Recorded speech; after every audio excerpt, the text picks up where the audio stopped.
আসসালামু আলাইকুম। কেমন আছেন সবাই? আশা করছি যে যেখানে আছেন অনেক ভালো আছেন। Welcome to my channel Shashi's basket. Padma নদীর এইটাই ৩ নাম্বার সিরিজ এবং এটাই লাস্ট।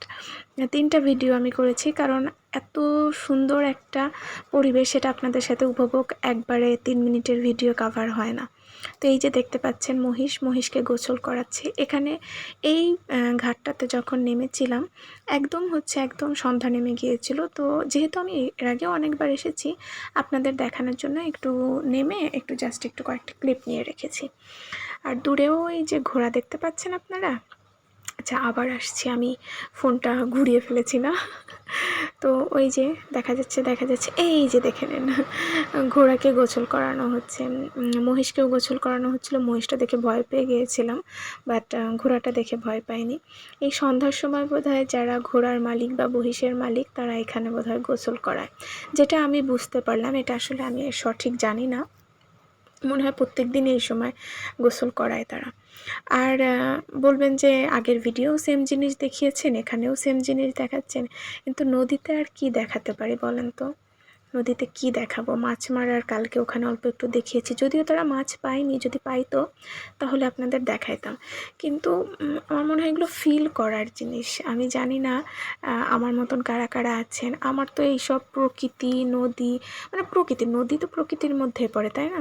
এগুলো দেখতে যেমন খুব ভালো লাগে, আমি একদম মিলেমিশে যাই এর সাথে। মনে হয় ঘন্টার পর ঘন্টা এগুলো দেখতে পারবো। আর আকাশটা তো মাশাআল্লাহ কি যে সুন্দর ছিল।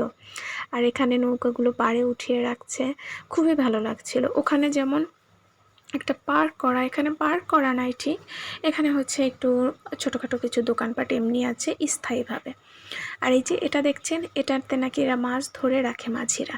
তো এখন আমি জিজ্ঞেস করছিলাম মাছ আছে, একটু দেখানো যাবে? বললো না, এখন তো মাছ নেই, ভোরবেলা মাছ ধরা হয়, তখন ইয়া করা হয়। আর এটা কি কেউ চিনতে পারছেন? চিনতে পারলে জানাবেন তো এটা কি। এটা কিন্তু শহরের দিকে বেশি একটা এখন থাকে না, বাট মফস্বল গ্রাম অঞ্চলে এগুলো খুব আছে।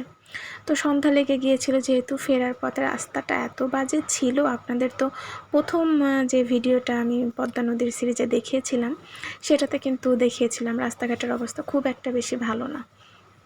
তো একটু হেঁটেই গেলাম, বললাম যে গাড়িটা সামনেই থাক, মানে ভ্যান গাড়ি। আমরা একটু হাঁটতে হাঁটতে, যেই রাস্তায় গাড়িতে উঠে এত ঝাঁকুনি খেতে হয়, এর থেকে হেঁটে যাওয়াই ভালো। তো হাঁটছিলাম, ভাবলাম আস্তে আস্তে এগুলোও একটু দেখাই। যে একটা প্রাইমারি স্কুল দেখতে পাইলাম আমি। ওই দেখেন মিনা রাজু মিঠু।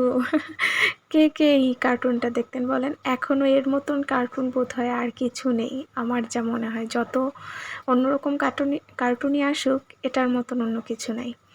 তো কেমন লাগলো জানাবেন। সিরিজটা তো শেষ হয়ে গেল। আল্লাহ হাফেজ।